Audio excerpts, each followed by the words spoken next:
You good? Dziwulski. Are we recording? It is recorded, but we haven't started yet. Ready? Yep. All right. Don't fuck this up. What's every Like clockwork. Welcome to the best hour of their day podcast with your hosts, Jason Fernandez and me, Jason Ackerman. With more than 20 years in the business, as both coaches and affiliate owners, our passion is to help create world-class affiliates and coaches by building better boxes. Welcome to the best hour of your day. All right. It's because you said don't fuck this up. Last piece of advice was don't fuck this up. You crushed that intro. Yeah, that was Yeah, great. so let's just get right into it. But Hey, Ben, you and I are going to get along. Yeah. I've been dealing with him all weekend, Ben. We don't need another one. But welcome back. Best hour of their day. On the couch. I feel you're sitting in a more manly position than I am, I feel, right Fact. now. Fact. Is this not manly sitting cross-legged? I don't know. Gender's not a I thing. got these toe spacers on. Yeah. You I think don't you look listen. good, man. Normally, what we would start doing right now is promoting the video portion of this, but we're not doing that at this point. Check us out on YouTube. But we're still in Austin, Texas at the Rogue Invitational. We got Vern here, and we've got our special guest, Ben Dziwulski. That is a phenomenal pronunciation. Thank you. I've worked really hard on that for the last 2 to 3 minutes. Harder than you did on the intro. So that was good. My brain, I'm taking Alpha Brain. We went to On It the other day. I'm gonna shoot Joe Rogan a text and tell him Alpha Brain does not work. Or maybe it's working, but my brain was So not- low. Yeah. Yeah. Like It's getting back to it's like baseline. fitness. Yeah, Yeah. I'm working my way to He baseline. doesn't know what to do. It's like, But oh, Ben is the owner of WodPrep, and he's also actually based. That's Arvada. It's considered Arvada, right? Where the Yeah. office is. Technically. So my house is in the same town as your office. Yeah, we've never met, and here we are in Austin, Texas. Here we are. Where do you live in Colorado? I'm in Denver proper. So Arvada is like a suburb of Pretty Denver, much. Yeah. We are essentially neighbors. And you're originally from Maryland. You said you owned CrossFit. I used to own Blue Crab CrossFit and then sold that. where in Maryland? Basically by BWI Airport. Oh, If yeah, you've yeah. ever flown in there. So you're right by Cross Federal Hill. No, Federal Hill's like no, but I know downtown. Geo pretty Yeah. well. Geo- Geo's a good good dude. Yeah. No, but was it BWI that was right there across with BWI? Yeah, there's a few, Oh, that's, few CrossFit gyms. Ryan? Yeah. Mm, Yes. What's his last name? Yeah, I'm sure I did. Dale it. Ryan King. No. No, It- they it just is made that Ryan. name. Well, I just It said is- 3 names. It's Ryan, but they're the ones that launched the Mac. No, years 12 ago. Labors. That's 12 labors. They were all together when they did that. Okay. Though. This is like Well, 12 Labors is was because the Mac is old. It's yeah, real Mac's old, been yeah. around for a long Yeah. time. Ryan, I I used think to is compete in the Mac. I remember. I want to say his I think name- I did the first one ever. All right. Do you want to talk about your regionals No, right now? that's not regionals at all. I'm just like so that's really old. That was like 2010. Ben. maybe? I might have Yeah. been there, man. You know, just so you know, he beat Ben Smith in one workout 9 years ago, Kind of hold on to that and victory. he still talks about it yet. Hey, I beat Alex Smith in a competition once, There you and go. I mean that's on my Oh, resume. Hey, listen, hold You on guys to will- that. I'll leave, and we're you gonna guys get can we're gonna get reminisce. along, Yeah, man. this is gonna be great. You got Uncle Rico and Al Bundy here. Listen, I'll throw that football right over the mountain, dude. I happen to beat Fern in 2 workouts this week, though. Wow. Ooh. 2? At least one. Yeah. At least Part, Yeah. part A and part B of the same Yeah, workout. that changed quick. I want to hear more about WodPrep, but I want to hear more about box ownership too. You sold your box in Maryland. What was that like? I get a lot of emails because I've sold boxes. What was your sale like? It was actually fairly easy because I sold it back to the co-owner of the gym. He So was they- your partner. Yes, we were partners in it. We pretty much did 50-50. I guess it was technically 51 him, 49 me. It's kind of like best hour, 51 for me, 49 for Fern. Nice. That's why the business suffers. Watch out, man. You gave him control. Yeah. He has power, equity power. He's going to start mandating things in the company. So I basically what happened was I got engaged and she was in the military, so US Navy. And with that, I was like, all right, I will not be staying in Maryland because she actually went the helicopter pilot route. So she went to Florida, Pensacola, Florida to learn how to fly Fly helicopters. 60s. 50 Sierras. I mean, Yeah, 60 Oh, Sierras. brother, yeah, here yeah. we go. Military talk. Um, You guys have so much in common. Yeah. So Fern is a Navy guy. His wife's still active duty Navy. She's actually in Africa. If you're not sure where that is on this map, It's not South America. Fern was trying to show us where Africa is. But so you have well, I guess I'm jumping the gun. Are you still married? Next question. Next Yeah. question. I had a feeling that that's where we were going. But so anyway, you sold the box. This woman, we shall not mention her name. Yeah. Oh, everything's amicable. We're That's we're what still good. everybody says. Still good. So friends. are all my ex-girlfriends. Yeah, we're all amicable. So I moved from Maryland to Florida to San Diego to Japan for 3.5 years. And then the next Oh, duty sweet. station was Boulder, Colorado. Oh, so that's how you So wound up that's there. why I'm in Colorado. What was your favorite place that you lived out of all those? I mean, Colorado's hard to beat, man. Dude, I Oh. love Fern's trying to get us to move to Virginia Beach to open a best hour. Mhm. Well, not the box. The box, obviously, best hour CrossFit is in Arvada, Mhm. right? Yeah. With all 2 of its clients. Yeah. Yeah. What's your MRR? What's your monthly revenue? Oh, it's huge. I gotta crunch some numbers and get back. I'll to get you. back to you, but it's a lot. True Yeah. box ownership. But I mean- I don't know. I'll have to look at the reports. Yeah. I want to say over $100. Yeah. Easy. Cru- I crushing. gotta. That reminds me. But hey, no Katie, overhead. Yeah, Katie, can you remind me to up Roz's membership rate when we Yeah. get home? we'll talk about that email later.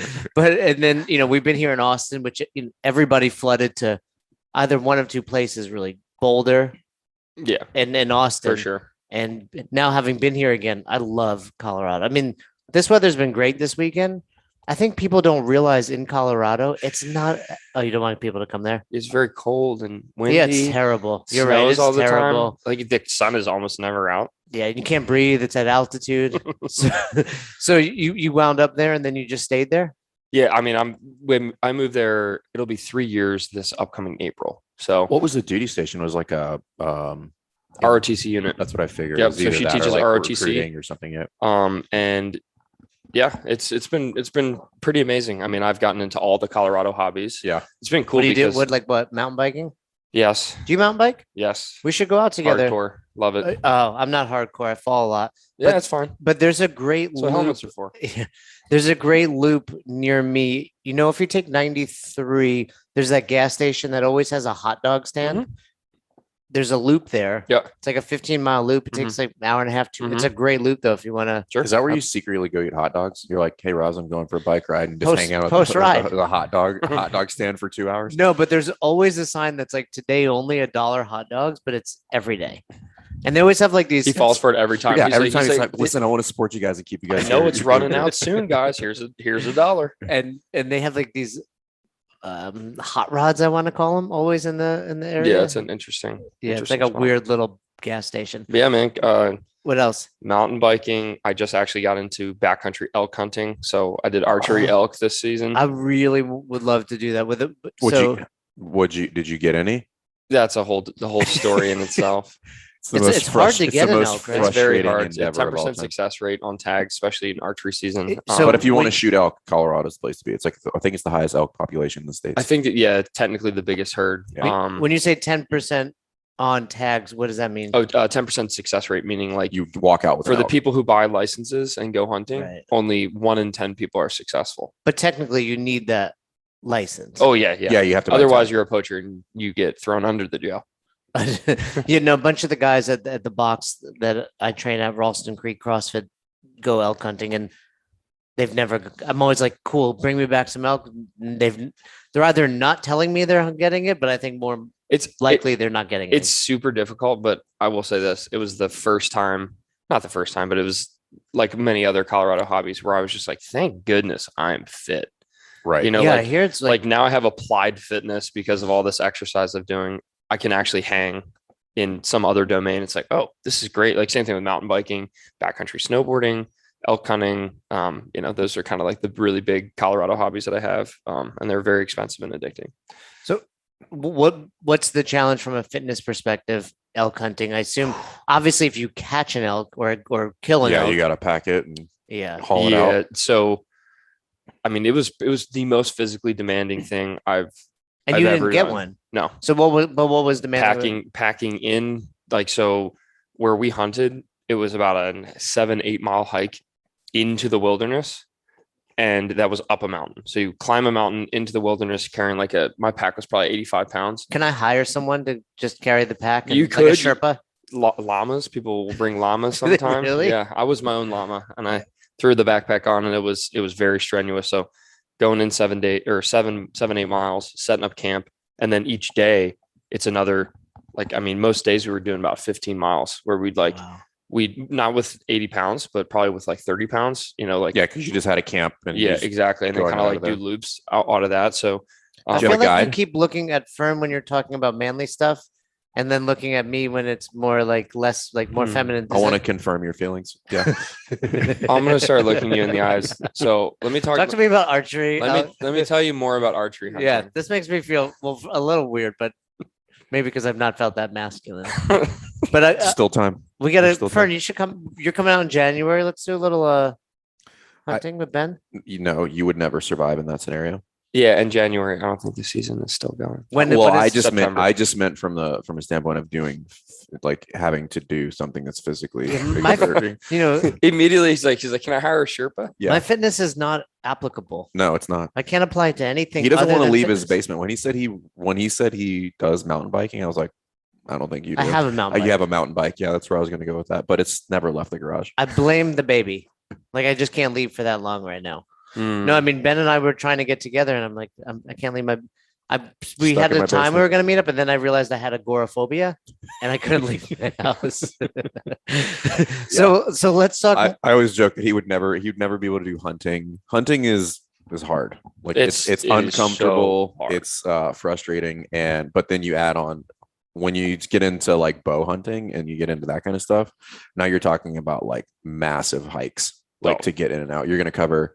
How long was that trip? So my first trip was 10 days. We did 100. I was going to say you cover well over 138 miles, I think, in 10 days or something like that. It was nuts. And then I went out another 6 days. And that was even harder. Yeah. It was just, and there's nothing awesome. more frustrating than just sitting and doing nothing and getting nothing out of it. Well, and that's the thing though, is there was a couple days where we did still hunting where there was one day where I sat in the log for 16 hours straight, just sitting over a watering hole. That's Jay's speed. But yeah, I could do that easily. But most of the time, if there is no sitting, you were just moving. Were you guys working with a guide? No, Okay. no. It was so I guess the second trip I went on, one of my friends who owns a CrossFit gym actually in I don't know, somewhere in Colorado, 45 minutes south of us. His name's Kurt. He is a hunting guide, but he wasn't necessarily, I wasn't paying him to guide this trip. But yeah, it's awesome. So that's very much applied fitness where it's 100%. The only way that I'm able to get through that with all the blisters and just the pain and everything is just and also find joy in it is because I'm used to punishing myself in the gym mentally and physically. So, speaking of, when you and I were communicating, you kept being like, I'm going to be here for 10 days. I'm like, what's this dude do? He's always gone for 10 days. You're like, I'm biking. I'm hunting. You can't do that when you own well, let me rephrase that. You can do it when you own a box if you own a successful box. You should be able to do You that. should be able to do it. Yeah. You, though, pivoted Correct. into WodPrep. Yep. Give us the backstory of that. When did it start and why did it start? Of course. So when I previously owned that CrossFit gym, WodPrep CrossFit, got engaged, moved from Maryland to Florida. And then in that move.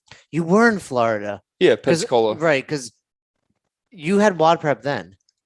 Yeah, I just I bought the domain name. Right, because I was in Florida. I think we had some overlap, and a lot of the people at Real Fitness would talk about WodPrep. Okay. And Talena, Talena? I don't know. Fortunato. Yeah. Really? There was a few people, I people, remember her from the games. Yeah, there was a few people that so there was a little bit of overlap. Okay. I feel like we're were we brothers? I think we have the same mom. Are we related? So I was in Florida and that's when we got the news that we were moving to Japan. They were like, hey, your next the next big duty station is Japan once you pass through San Diego. And I was like, oh no. Cusco or Sasebo? Atsugi.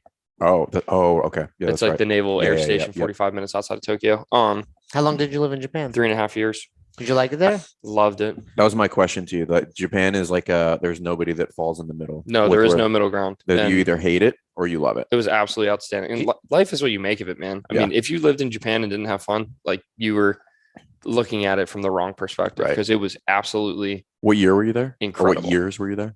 I was there from 2016 to 2019. So and I guess left right before the whole island went on like complete lockdown. Right. So like obviously like it sucks because the people who were there during the pandemic, like you're because they straight up locked down the military base. Lockdown, and that would be terrible. Did you speak Japanese? Squishy. A little bit. I figured that out. How about sushi? Good sushi there? Oh yeah. Like the best. Like, is it hard for you to have sushi now because you ate the best sushi? There's actually a pretty good sushi scene in Denver. Yeah. What's your favorite sushi spot in Denver? There's a place called Go Fish. I'm trying to remember the name. Sushi. I forget. There's a couple that are good. I don't remember. Fern and I had great sushi in Seattle. Was it great? We went to a sushi spot it was the Golden Corral of sushi. It was the Sizzler.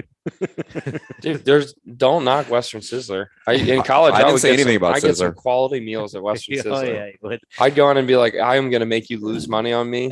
You thought you think $11.99 is gonna prevent me from taking your money? There's no way you beat the guy that was sitting next to us. us. That dude was legit. So you go from Japan to Boulder. Yep. And when in there does WodPrep kind of start to? WodPrep started in, like I said, kind of in Florida, in Pensacola, Florida. I literally just decided, I think for the 2014 Open, I was trying to figure out how can I like start to do some sort of coaching project. And what I did was I started a Facebook page. WodPrep was the name because the domain name was available. So I bought WodPrep.com and I was like, all right, this is my brand. And then I started releasing Facebook videos or videos on Facebook under the WodPrep name about the Open, like 14.1 strategy guide, 14.2 strategy guide, so on and so forth. And I would just send it. Do you remember your first one?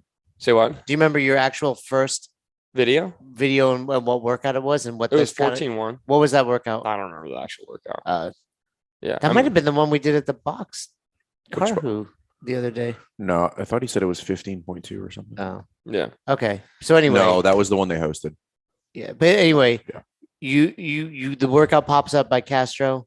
Yeah, and so you're like, I had this idea to I was like, hey, how if I can't run my gym anymore, I'm getting out of that. I'm unemployable. Like I've always started my own business. What's your back? Did you go to college? Yeah. Where'd you go? At North Carolina State. I was on their fishing team. Number one bass fishing Wolverines? Team. Wolfpack. Do they legit have a fishing team? Uh-huh. That's great. They were, when I was there, number one in the nation. How many other teams? Hundreds and like think of anything. Is it Division 1? Mostly in the SEC. So it's technically a club, which is cool because I actually made like $94,000 in college fishing or something like that, and I got to keep it all because you're it not was a in club the sport. NCAA. It wasn't NCAA sanctioned. Yeah, it's not sanctioned by the clearinghouse. Yeah, that's why you didn't make money in college because you were a Division 1 athlete. Well, it was illegal then. It's not now. You can make money off your name now, right? They just changed it. Yeah, because Lamar Odom started that. I'm pretty sure it was Lamar Odom started that. That was like a class action lawsuit that happened. Oh, that's huge. Years ago. And there's guys that play like some big names like in the SEC. They play for Alabama and some of those other schools. $1 million. Yeah, I believe it. Yeah, I mean, I didn't go Division 1 because of the money thing, Yeah, same. I was like between bass fishing, football, and basketball. I just had to choose. Basketball. Dude, well, you win. Yeah, it was far less stressful to bass fish, and you made way more money than I made. Yeah, it was fun, man. I mean, we had a good time. But so you're unemployable because you've never had a quote unquote. I've started my own businesses since. I mean, I just came from an entrepreneurship conference down in Mexico City. That's why you were there. That's where I was before this. And who was there? Just a ton of online business owners, various like areas, various. Did they mention us? No, but I mean, I'm sure it's just a matter of time. Yeah, I mean, you guys are glad they didn't. You guys, for the record, you guys I would have been angry if they used our name. You guys are playing at such a high level. I mean, it's set the bar at the right level. Like this is not like Grant Cardone 10x. We're like 100x. Yeah, So why stop at 10? We have a new company. It's 11x. 11x, 10.9x. So unemployable like us because you're an entrepreneur, and then when you sold the box, you're like, I need to figure this out. And when it started, it was actually really interesting. So I started WodPrep, and the original game plan was, I mean, I'd owned a gym. I'd been coaching for, like 5 years at that point, at least 6 years. And I start WodPrep, and the whole plan was to like get good coaches and athletes to like be the people that give the information, and I kind of facilitate it because I was like regional-ish level, like I was like always like bubble boy making it to regionals. So like I was like, I'm not good enough to teach people how to do this, and I'm not a world-class coach yet. So my first video, I was actually supposed to interview my friend who's a games athlete. Who's this?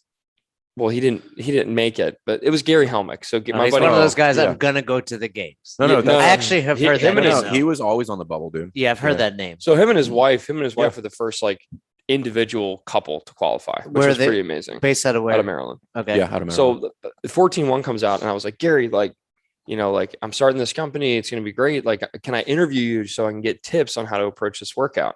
Long story short, the workout came out, and he just like kind of had to bail. He was busy. So we didn't like come to our meeting, and I was like, "You had one job, Gary. Show up for 14-1." Thanks, Gary. And I was just like, "Oh man, truck on without you." Like I should have had a backup plan. I guess I'll come up with tips and like release this video where I was kind of just like afraid. I was like, "Hey, like I'm not a games athlete, but like here are my suggestions, and maybe you consider this, do this." And I put it on Facebook, and the feedback I got was like, "This is great." Yeah, there wasn't really anyone doing that. It was Rudy from Outlaw. That was it. Yeah. Like Rudy from Outlaw was making stuff where it's like, people right now are like Googling who's Rudy from Outlaw. But back in the day, find a couple it was like, right. There's some pictures out there. It was basically him and Ben and like OPT were like the three main programmers. Yep. Yeah. For sure. But I don't. He was one of the first ones that really started like laying down volume. Oh yeah, we followed Outlaw at Albany Cross. We could talk about that with There Kevin was 17 parts to the workout. Oh, it was a heavy lift, a Metcon, and it was destroying people. Did you ever go to that box? Have you ever been there? No. You drive right by it. It's like it's kind of a hole in the wall. It's like right down the street from Trident. Yeah. Well, it was when they were both in that area. Yeah. So you got really good feedback on that? Yeah. So I released that first video, and I kind of just like, because since I was an affiliate owner, I knew all the local Baltimore affiliate owners. I knew some down in Florida, and I just kind of like put it out there and sent it to all of them. They shared it in their member groups. And then like by the end of the weekend, it had a couple thousand views. Like for our first video, I was like, oh, it's phenomenal. All right. Like that's pretty good. So the next week, I think I was trying to get CJ Martin on because I was following Invictus at that time. And it was the same thing where he was like, I think I might be able to do it. And then like, I was like, I don't think he's going to actually show up. And then he's like, hey man, like I'm busy. And I'm like, dude, don't worry about it. And I was like, all right, well, I guess I'm doing 14.2 too. It's just me. And then, so I made it again, and I got another round of really good feedback. And I was like, you know what? I can do this, like I'm going to be the coach. And then that was when WodPrep like took off. Cause I just started people were like, you explain it really well.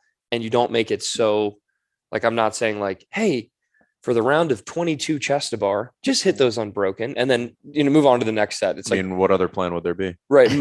Most people who are watching these videos are like, hey, like I need to figure out how should I break up the tens? Right. Or like, how do I do a chest to bar pull up? Like, what if I can't touch my chest to the bar? So I very quickly, based on the feedback of this first couple of videos, realized that one, people would trust me and like me as an expert.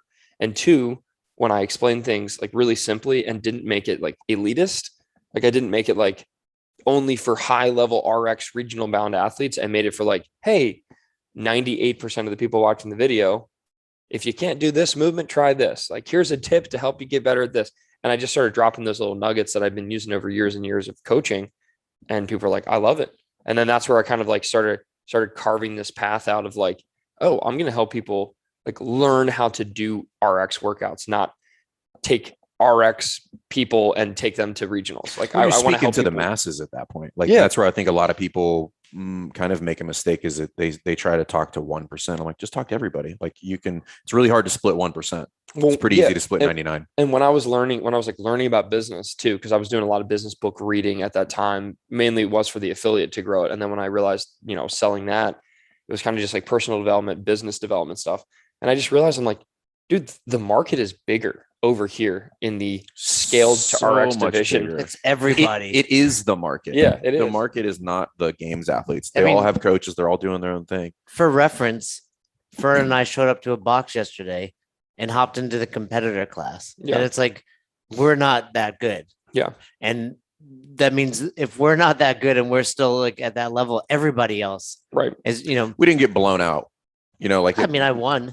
you did not win. Katie beat you, dude. Katie, her bar muscle ups were suspect. We're subject. We don't need to bring that up. Insert video of Katie's bar muscle ups here. Feet are a little above the bar. But Oh, point the is, old glide kip. yeah, she listen. might get. I think they should allow the glide kit, by the way. It's technique. And then they're gonna start allowing that like backwards kip for the muscle up. Who cares? It's harder. It's like it's the same. It's The the butterfly This is muscle. this is the same discussion on the. But they're like everyone. I mean, it's cheating, and I'm like, hop up there and do one. And you walk up, and they look like a True. wet laundry flapping in the wind. And you're That's well, like when someone's like kipping is cheating. I'm like, do it then. do it. Yeah, it Um, requires a lot of coordination and but- stamina for that. point is, you're absolutely right. That was smart to make that decision because I would 99% of CrossFitters fall into that bucket. I would say Yeah. maybe a little less. Like, but you go to an average class and look around. If it's not happening, it's because the coach is doing a bad job. 9 out of 10 people should be scaling. Yeah. Yeah. And then that's, I mean, what I realized also, like, not only do most people need to scale, especially like, let's say they're just following some blanket competition training program and they just throw that at their gym. It's like, all right, if every single person in your class needs to scale, like perhaps the stimulus of this workout might not be designed properly for your membership base. And then also when you have this workout and it's long and hard and you can't figure out how to get everybody to like be able to get the right stimulus out of it, you also like lose a lot of class time, like not being able to actually teach people. And what I realized like really quickly is like, people have never been taught how to do double unders. They're just like, all right, if you can't do double unders, do 2-to-1 single unders. Yeah. Right. And that's it. Go practice for 10 minutes. Right. And Nope. a lot of them won't even do that. It's like, Of oh, course we not. don't have time for this anymore. I'll intentionally teach like more, simple movements in a lot of those instances at like level 2s, just to expose people to that. Yeah. And the flow master, whoever will always say, how many of you guys have either have somebody taught you like jump roping or kettlebell swings or rowing Or press. or press or something like that? And like almost nobody will raise their hand. And Right, they're like, 'cause, right, like- you can teach these movements and you can get people double unders instead of like, well, you just work on it on your own. Oh And I'm my like, gosh, that's not helpful. absolutely. I mean- like taking everything and making it into some sort of progression is like, that's my favorite thing in the world. We tell coaches that all the time. You should have a progression for everything. Yeah. Burpee, you should have a progression like ready to go. I mean, Yeah. Fern, think about we've each worked 200 plus level ones, and almost all of them, not all, but most, someone gets their first muscle up. The vast majority. Yeah, I would say 9 out of 10, someone's getting a muscle up, and that's simply because we worked on it for 15 minutes. Yeah. It's not like we're spending hours on it. We're like, hey, have you done a false No, it's more like 30 probably by the end. I mean, Sure. every single, so I do seminars, especially like in the Colorado area. I'll just like do free You want to seminars. do one at Best Hour CrossFit? Yeah, sure. I mean, the members are a three pain in the members? ass, but Yeah, all right.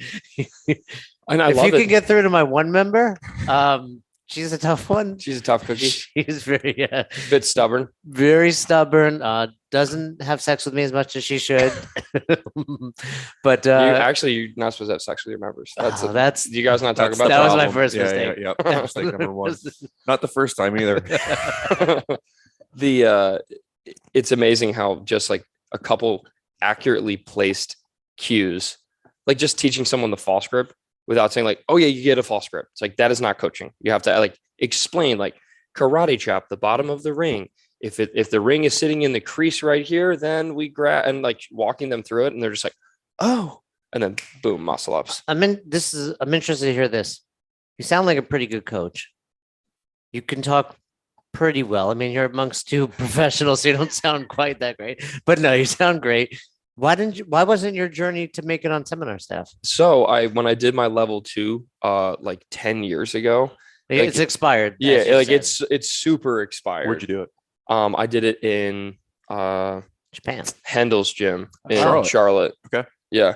So I did it there. So And this was back when it was called the coaching prep course. Like, it Yeah. wasn't Oh, so you even did It it was a in that- CPC way back in the day. in between when I got my level 2 and now the current level 2, there was a coach's prep course. Yeah, that was the intermediate course when they transitioned to the format of that, Mhm. and we're moving it to more of the instructional base, where before it was just come in, get hammered, and Yeah. then you probably didn't make it. and now you earn your level 4 like me. But and that was when, also correct me if I'm wrong, people like randoms were showing up to be coached. There was a period of time where they were doing that. Like you can sign no, up to not at be the CBC, just at the old level 2. at the old level. Yeah. Okay.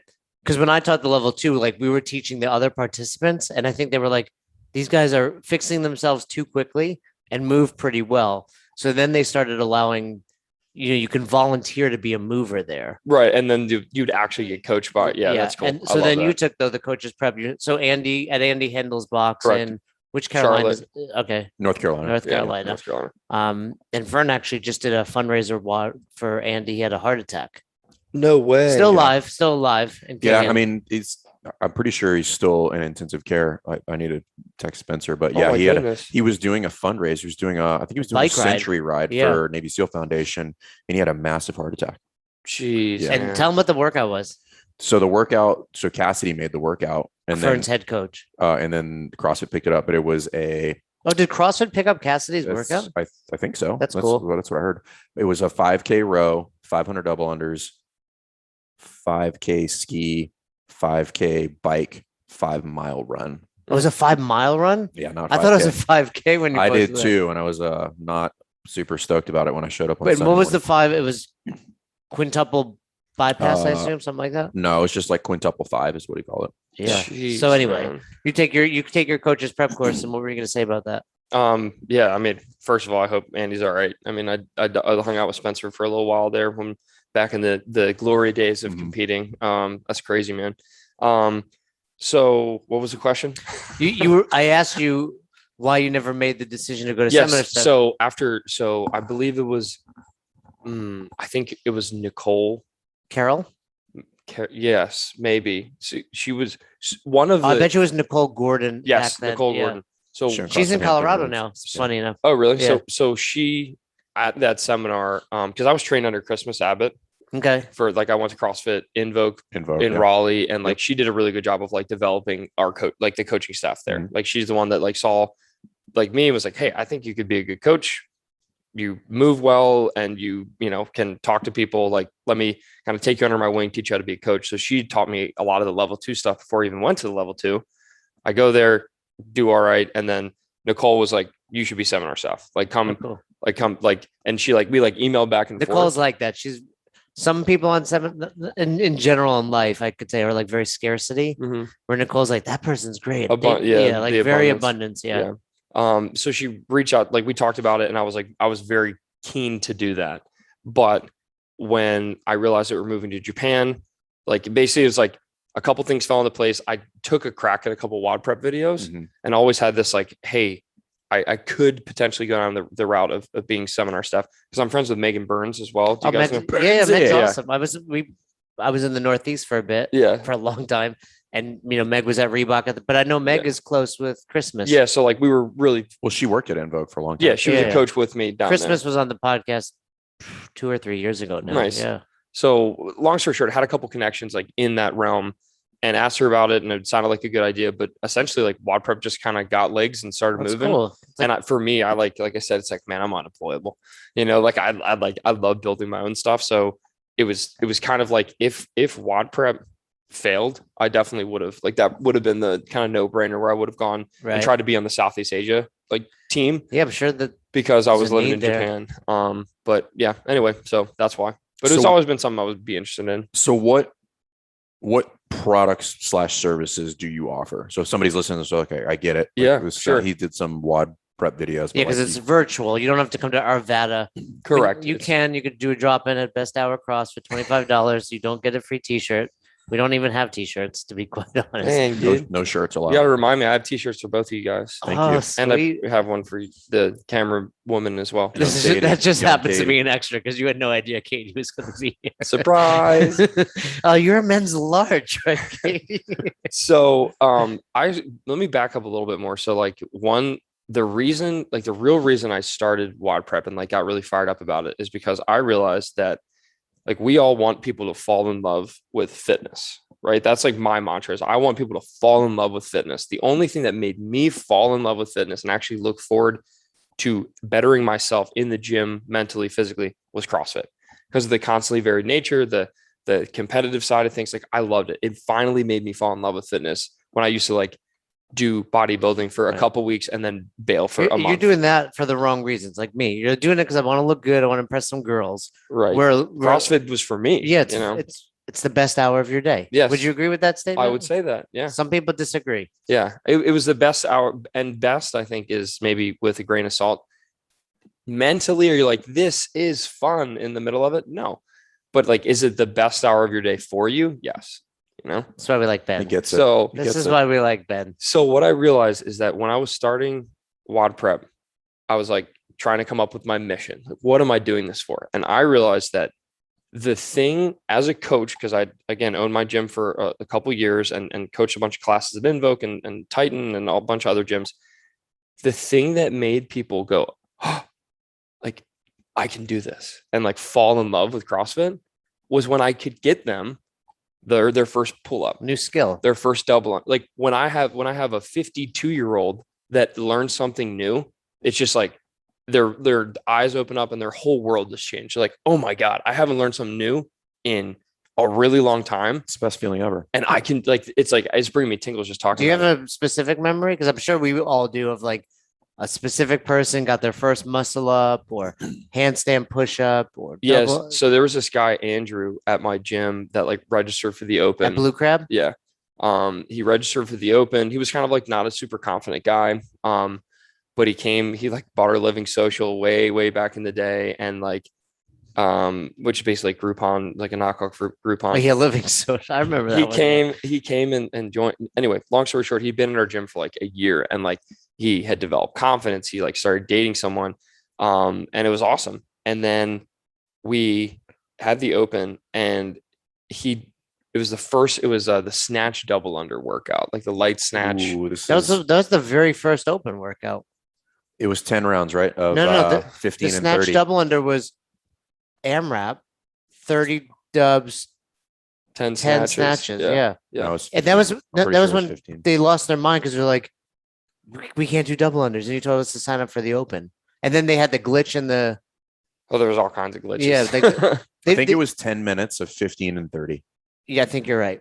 I think, Because but I think it started with people were getting like 10 rounds, and that was like yeah. mind-blowing. I think you're right. It was good. Yeah. So anyway, Yeah. So I remember we get derailed Andrew- on like Andrew. specifics. Yeah, there's tangents. It's okay. It's It's mostly all- Fern though, so sorry about him. Yeah, that's what everybody thinks.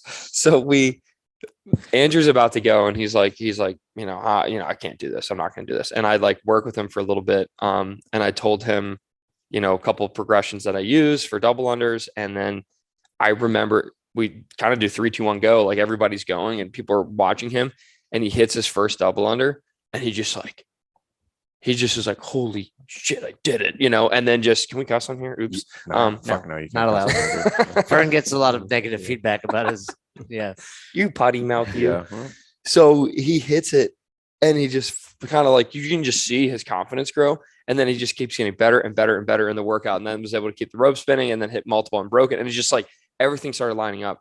That's like one really clear memory where I'm just like when someone says, I don't think I can do that. And then I can coach them through that mentally and physically. And then it clicks. That aha moment is what makes so many people fall in love with CrossFit, right? I mean, my favorite CrossFit quote is The greatest adaptation to CrossFit takes place between the ears. Think about that for a moment.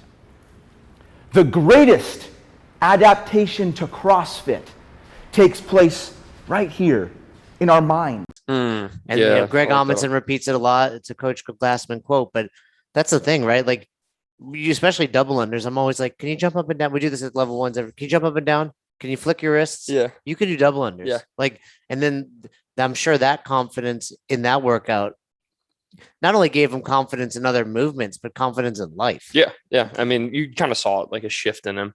But He got to be a dick at some point, right? Like he was like, dude, you're not that good. You got freaking double unders. Like, Yeah. calm down. Calm down, all right? Welcome. So that's just like one specific example. But what I realized starting WodPrep was like, the more I can facilitate that aha moment, whether it's muscle ups, pull ups, double unders, the more like aha moments I can give to people, the higher chance that they're going to fall in love with fitness and then their lives will be changed. And like my aunts and uncles still go to the gym that I founded, like I guess 9 years ago at this point. They still go and they're still called Aunt Carol, That's awesome. Aunt Jane. Like people in the gym don't even know who I am anymore. And then they're That's still cool. calling them Aunt and Uncle, which is That's awesome. culture you created there. Yeah. What's your best selling program?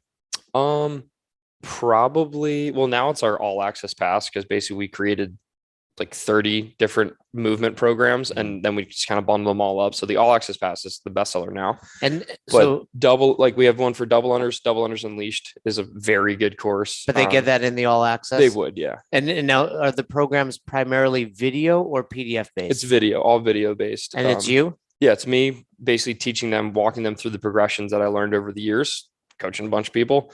And then all the drill, like basically it's like, here are the progressions, points of performance, a common fault. Like there's a lot of faults people make. And I like make videos specifically about how to fix those faults. And then they also come with accessory programming.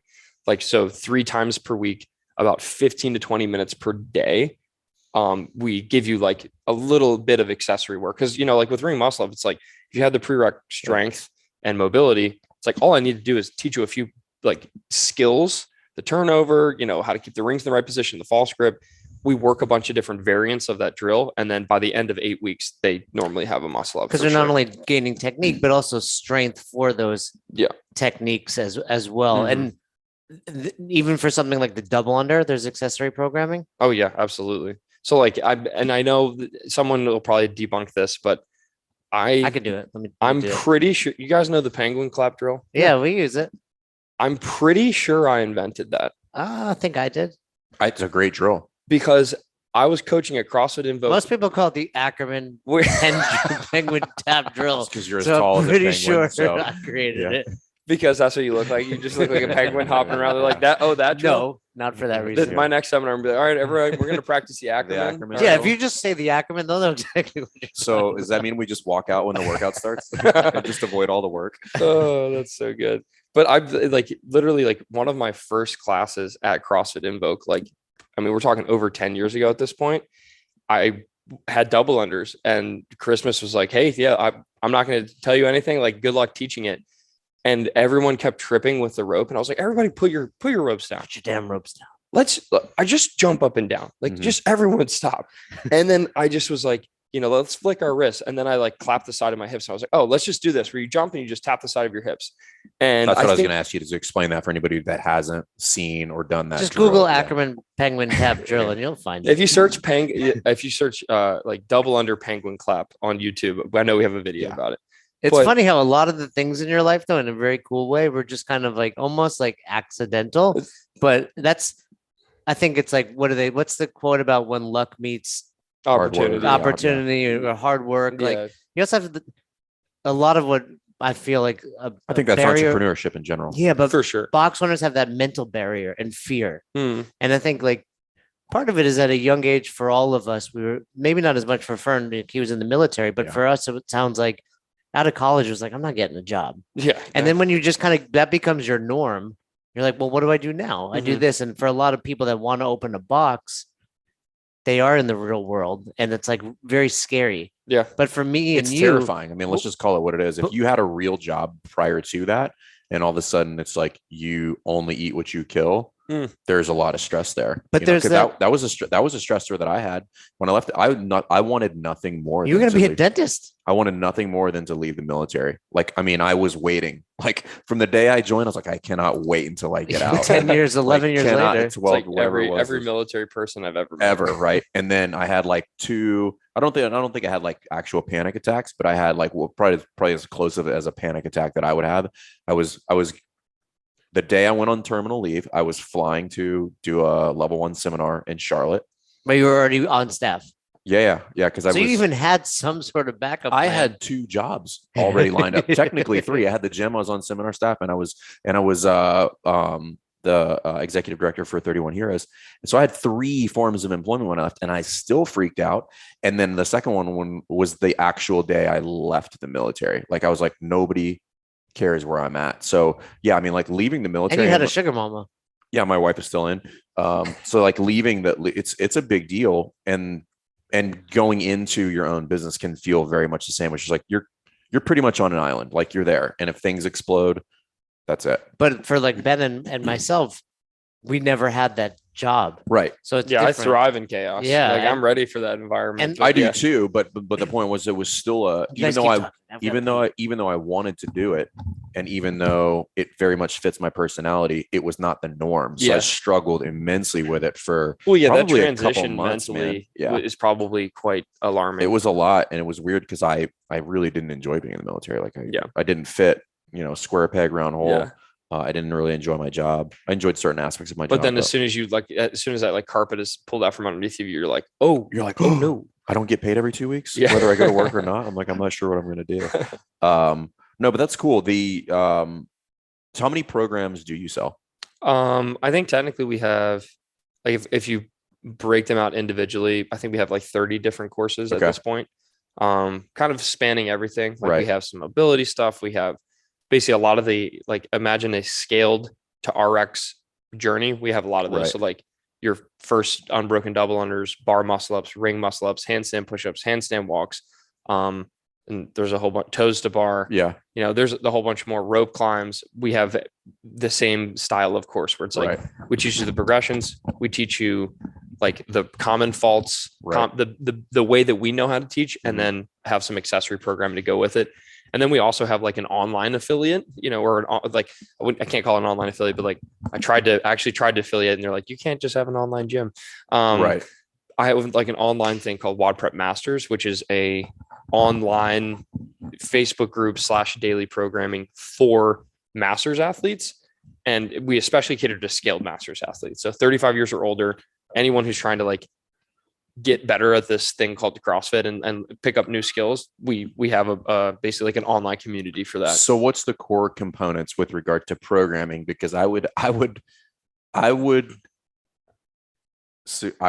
this is probably fact. The vast majority of boxes, that is their demographic. Mhm. 35-year-olds who need to skill workouts. Yeah. I mean, I don't. There's a lot of business strategy that goes into the programs that we launch. I mean, it's like that. I mean, clearly you put some thought into it. Yeah. But I don't know that a lot of box owners do put a lot of thought into it. Like, who is my demographic? Like, what is the vast majority of my customers? What do they look like? Like, how old are they? Do they care about being competitive? Like any of that stuff. Yeah. But what are some core components of that when you guys are writing programs and programming? So I have a whole team of coaches that are much better at writing programming than I am, right? So they're the ones that are in charge of basically all the programming and actual specific coaching anymore. But I do know that like the main thing for our master's program is volume management, and then also like tapering like during the week, Mm-hmm. like basically like Monday will be a heavier, stronger, higher volume day. And then we taper it by the time you're getting to like Thursday, Right. which is, really some sort of programmed active recovery thing. We, rather than just like beating the crap out of people every day or just having like just beat down days randomly thrown in, we kind of very strategically like have a bigger day, and then it just kind of tapers. So Wednesday's workout is usually less hard than Monday's workout, because by the time, especially as a master's athlete, we have a lot of people in there that are like in their 60s. We have a few 70-year-olds. Like by the time you're getting to the third workout day in a row, like your body's a little bit more banged up. We give you a rest day. So that's it. And then Have a lot you of taken the master's course? say what? No, I have No. not.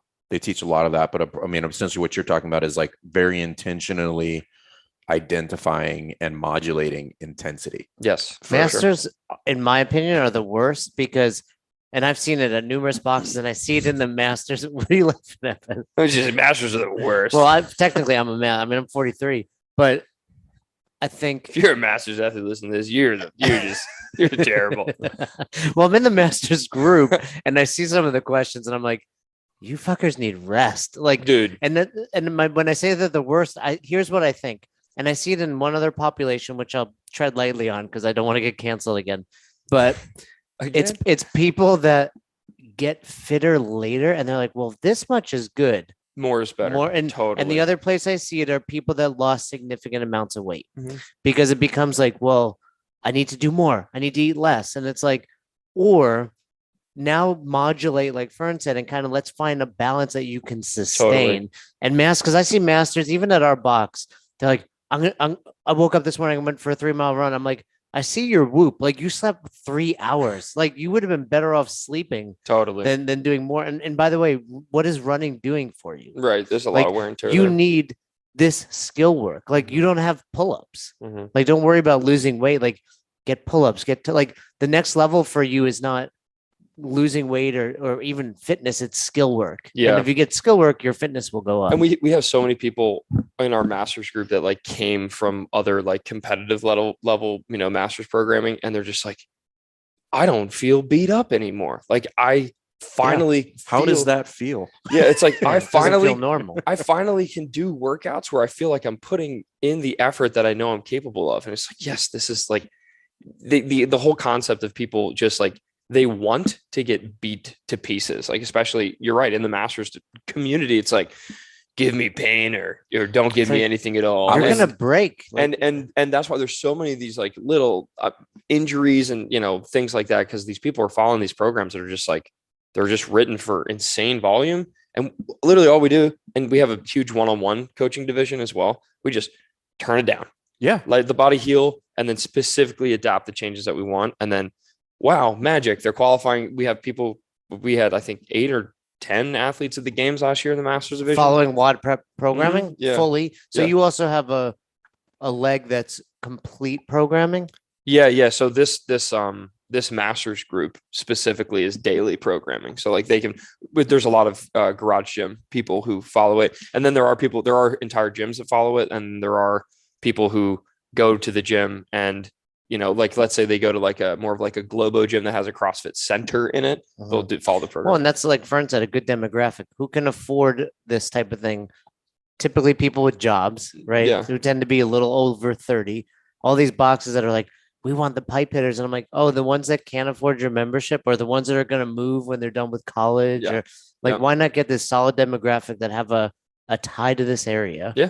And I like that idea too, because when we hear from programming, my one kind of hesitation is always we promote affiliates and we want affiliates to be doing the affiliate programming. Yeah. So I like the fact that the majority, it sounds like, of your business model is like skill work, which you can do outside of class. And that's so that or even at home. Legitimately, that's like when I started WodPrep, because basically the reason we made daily programming and then we even have one-on-one custom programming is just purely like demand based. People are like, hey, I don't have anything else to follow. Right. Or this accessory work was so great. Now what? A lot of that. But the original, like my first course ever was Muscle Up Madness. That's my ring muscle up course. And the entire, like, I remember writing the sales page. It was like, my entire goal was I want you to go follow your affiliates programming and do this and get a muscle. And then all I want you to do is just add hours as the cherry on top. Because most affiliates are not programming ring muscle up skill work, or if they are, it's like once a month, maybe if you're lucky to happen to show up on that one day. No one's doing that. Well, it's tough. And we kind of talked about this before. But it's so hard. It's hard because not everybody wants a muscle up. Not everybody wants one. Not everybody needs one. There's not enough time. There's not enough space, right? If you're going to add, because I would agree. Like if you are going to do 15 to 20 minutes 3 times a week, I'm like, I think that is probably optimal for most people. But I can't put that in my programming for however many hundreds of athletes you have, 50 to exactly. And it's like when Jill wants to work on double unders, and then Matt wants to work on muscle. It's like, okay. Well, and I think most people should have a garage gym, not necessarily for their programming. I think they should have a garage gym as a supplement. Yeah. Right. Sure. And and I know it's expensive to convert a garage, but let's be real. Like the community is where it's at. You're going to go to the box. You're going to work harder, but now come home, and if you want to do accessory work or if life gets busy on a Tuesday, you can still work out. But I think that's where really the magic is. Like you need 20 minutes or so, and you can't often do that at your affiliate. So have a little space in your house. You just need a rig, instead of rings. Yeah, I mean, it all depends on which program it is, but Yeah. we But for your, I mean, most skill work. yeah, is- most skill work is I mean, probably don't even need a barbell. yeah, exactly. So we just kind of realized that we wanted to add that little cherry on top for the athletes that either didn't have the person to coach them at all. Maybe they don't even go to an affiliate, but if they do, I didn't want what we released because I'm a former affiliate owner, and I was all about like, I want people, like I want my coaches, I want me, I want like everybody to like do the programming. I don't want everybody in their own little silos off to the sides. And Were you doing this as an affiliate owner? was I doing the Like these types of? No, I yeah. wasn't. So that's where I was actually going to go with this. Is like, And, like, I obviously, identified I that. would encourage everybody to go check out WodPrep, but this is actually what we push people towards is not, full custom design, not even necessarily nutrition. I think everybody should have a flavor of nutrition in their programming, but things that like in a broader sense, we would describe as like shorter cycles of things, Sure. right? Like where you can put the masses in per se. Yeah. If I had an affiliate right now, I would go buy. What's your biggest package? the all access pass. The all access pass. WodPrep Academy is what it's called. And Okay. it's forever. You have forever access. It's $300 a year. So you pay, you renew it annually. Mhm. But I would get that. And we have a box that does this really well in California, Classified Fit. He runs 8-week programs. Yeah. And, he did like, for example, a running program and the goal is like mile on each end. Yeah. But he bought Nunu's running program, who's a friend of ours, Yeah. and then basically took it, but then coached it. Yep. And you can do the same thing. Hey Yeah, guys, we we're have a going bunch to of do gyms to do that. yeah, muscle up program, and I would just rotate 8-week cycles, have a coach there because now I can. It's hard to charge like, oh, I can just go buy that myself, but you're also now getting a coach. Yep. And for a box owner, they're always like, well, how do I get my coaches paid more? Well, split that with them. Give them a good percentage of it, not 4/9. Give them more than that, and have them run an 8-week program. Yeah. I mean, we did a little bit of that at my gym. You asked, like, did we do any of that? Mhm. A couple things that I like to do is like I would give people playtime where it's like for the next 15 minutes or like as a warm up, like this isn't social time, right? This is practice time. Here are 3 movements that all involve pulling. All right, bar muscle ups, pull ups, or maybe ring muscle ups. You guys can choose which one you want to focus on. And here are a couple drills to practice. And like I would give people playtime and make sure that they're not just like on their phones chatting with people.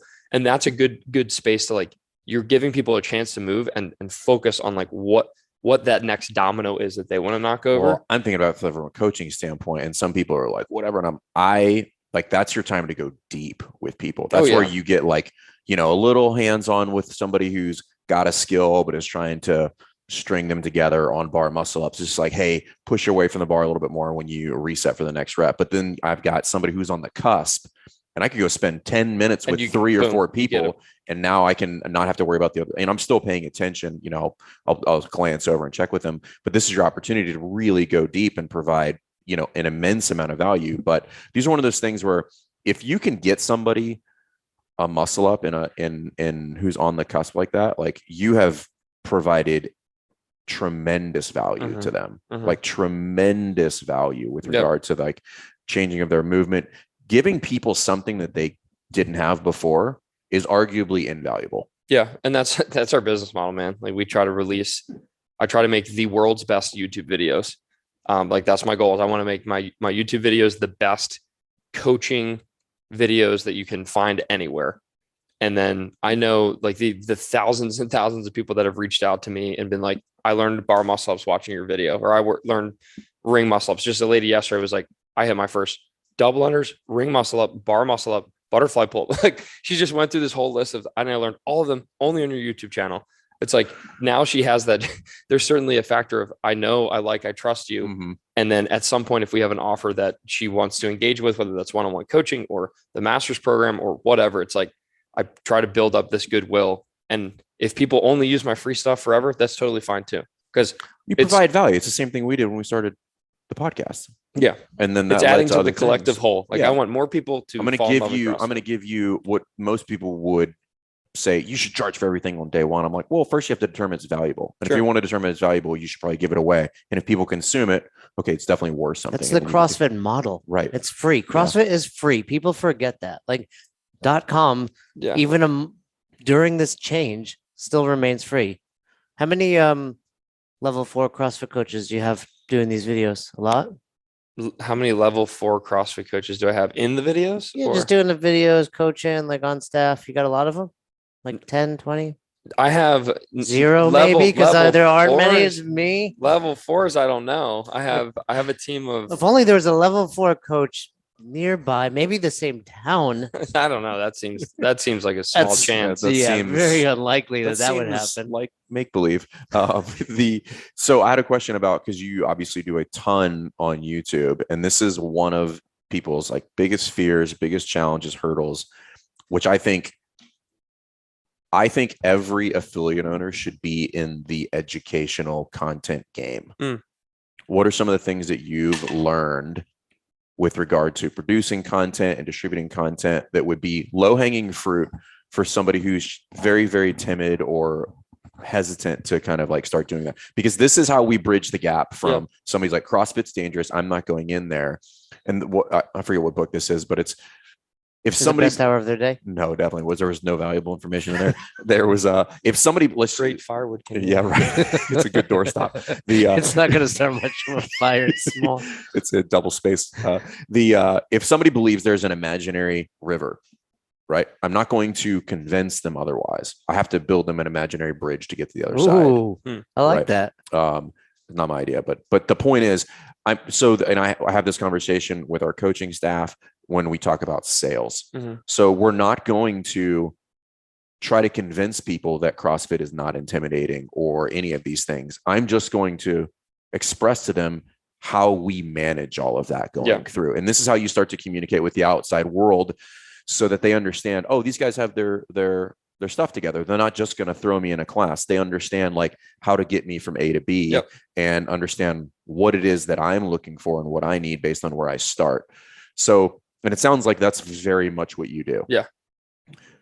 What would be your guidance to people to getting into, and I don't mean like starting a whole YouTube channel, but like starting to build content to create, to position themselves as experts? Yeah.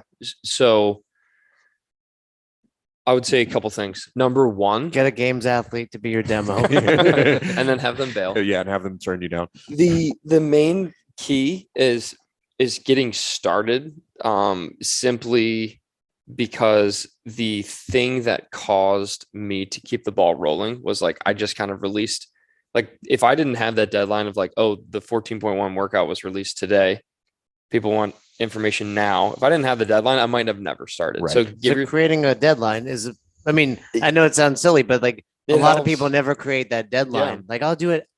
It's like joining a gym. I'll do it at this point. Like, what's your deadline? I like that. yeah, I mean, come up with a deadline and then Tell somebody else about it. tell someone else about it. But like even Yeah, focusing, you told Facebook yeah, or Meta, I Yeah, should say. kind of, yeah.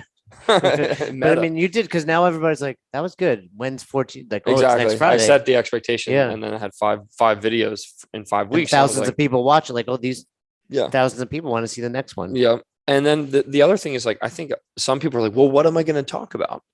And it's like, all right, there are Dude. millions of pieces of information that you can share or convey.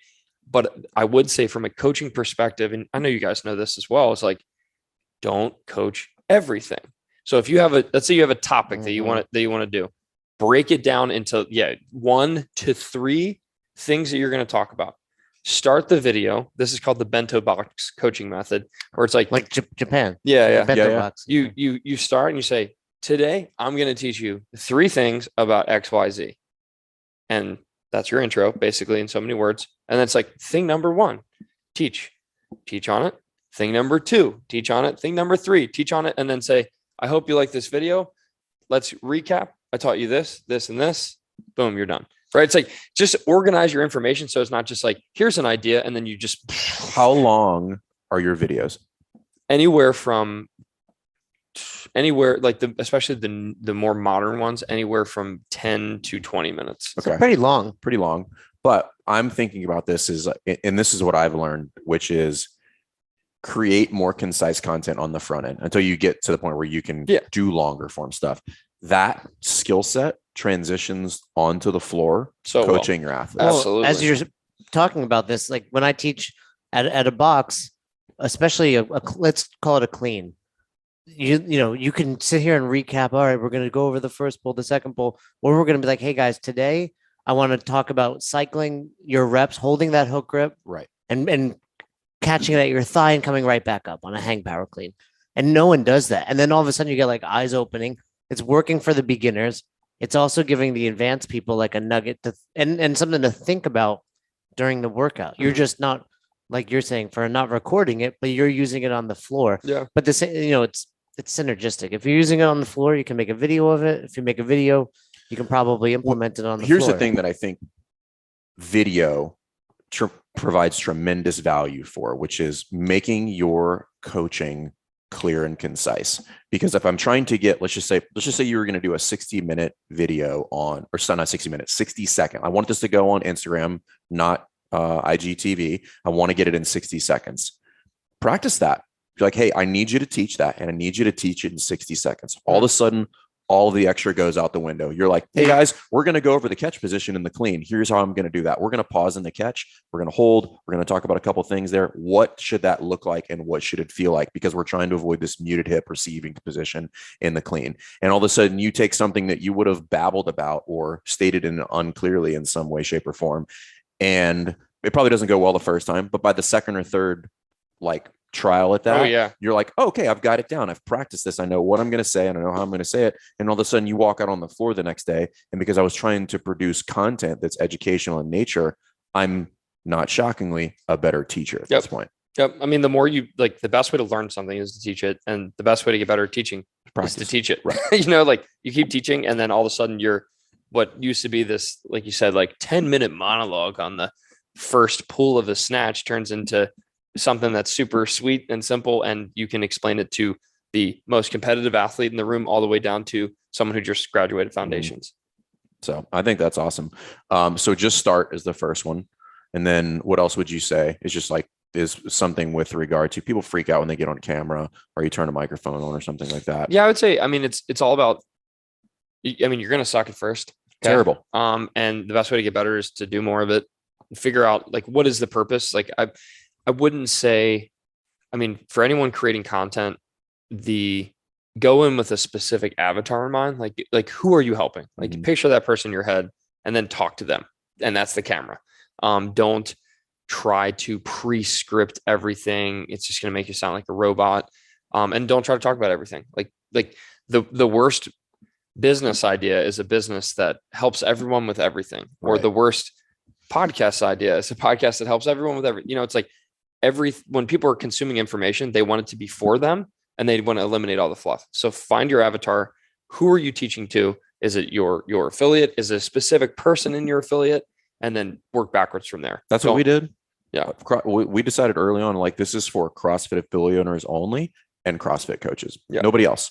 Yep. Not micro gyms, not people that are doing strength conditioning. Like there's people that got that space covered. Like these are the two people. This is our thing. That's all we're going to talk about. Yeah. And it happens to be what we're good at. And just like for you, you were good at coaching, like stay in your lane. Yeah. Like when Fern's setting up the podcast equipment, I don't help.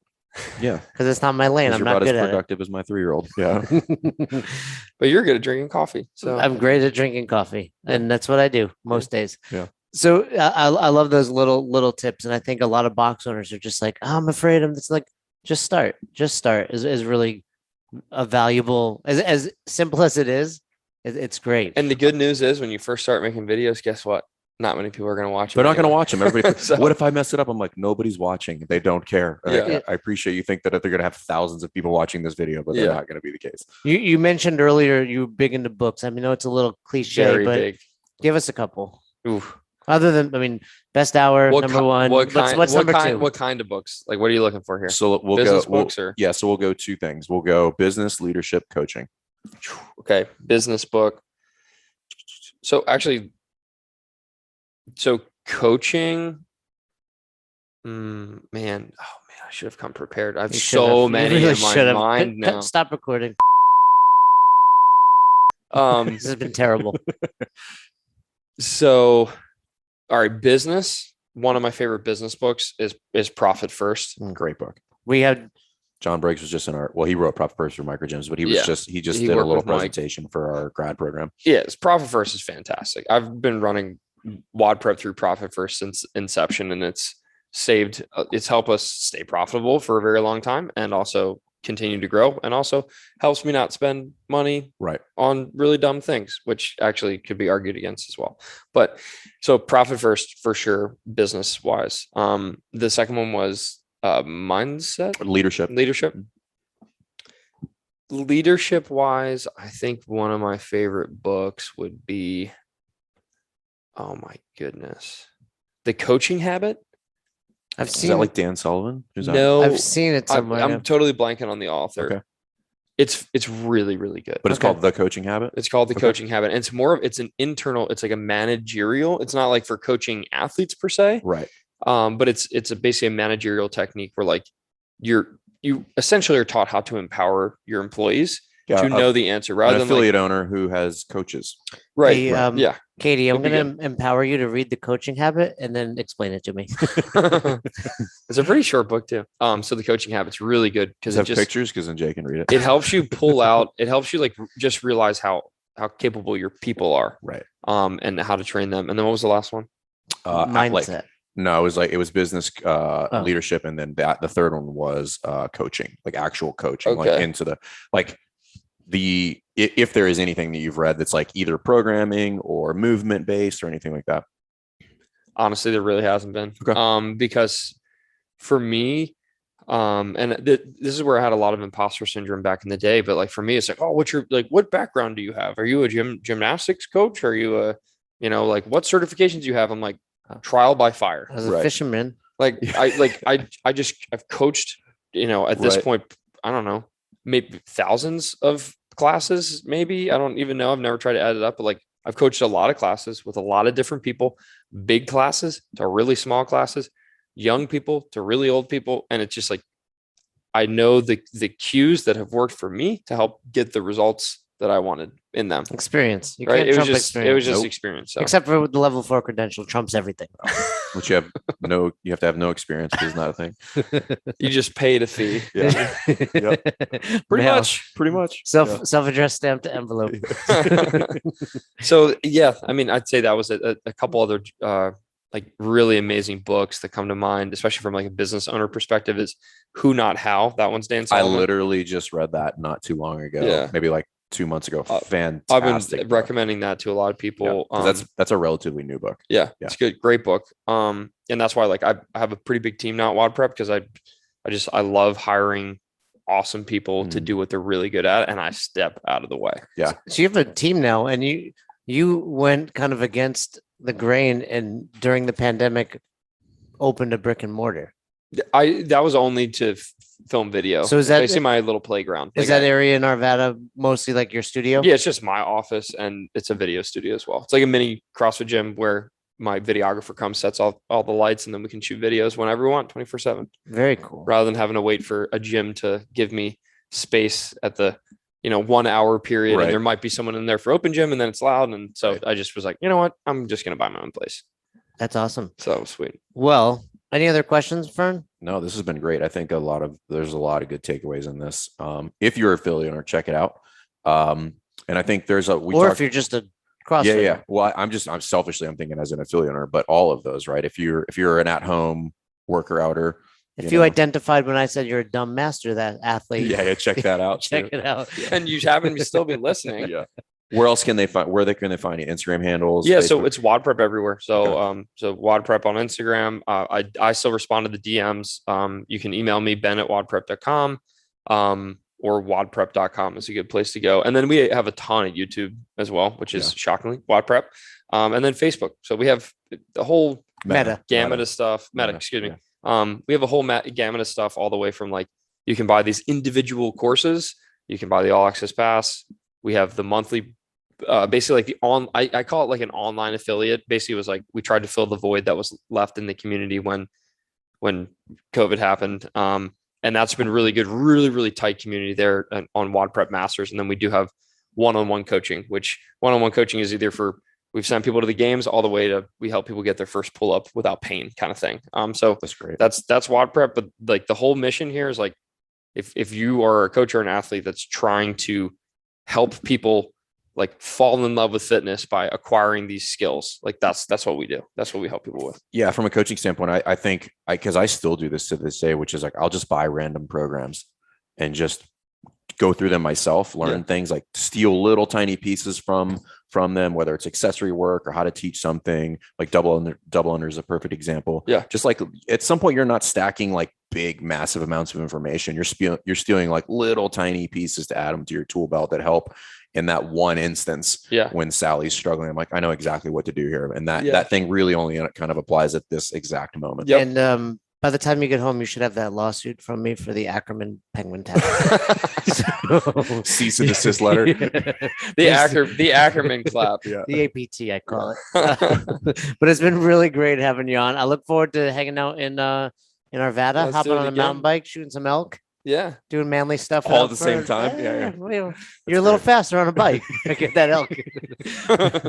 But it's been great chatting with you. It's been a pleasure. I'm absolutely stoked. And if anyone has any questions, like just shoot me a DM on Instagram. Like let me know that you've listened to the podcast, and then any questions, whether it's about business or whether it's about coaching an athlete, like I'd love helping people. Yeah. You're doing a lot of good stuff for the community, man. Keep doing it. Yeah. Ultimately, we're all on the same team. We want CrossFit to keep growing because it's going to impact more lives. Thanks for checking out this episode of the Best Hour of Their Day podcast. We appreciate you listening and choosing to have us help you in your passion for coaching and affiliate ownership. You can find more episodes just like this on all podcast platforms. If you're interested in learning more, you can reach out to us on any social media platforms, or you can visit www.besthouroftheirday.com to book a call. If you found this episode helpful for you, please share it so that we can help other coaches and affiliate owners to help build a bigger and stronger CrossFit community. Thanks for listening.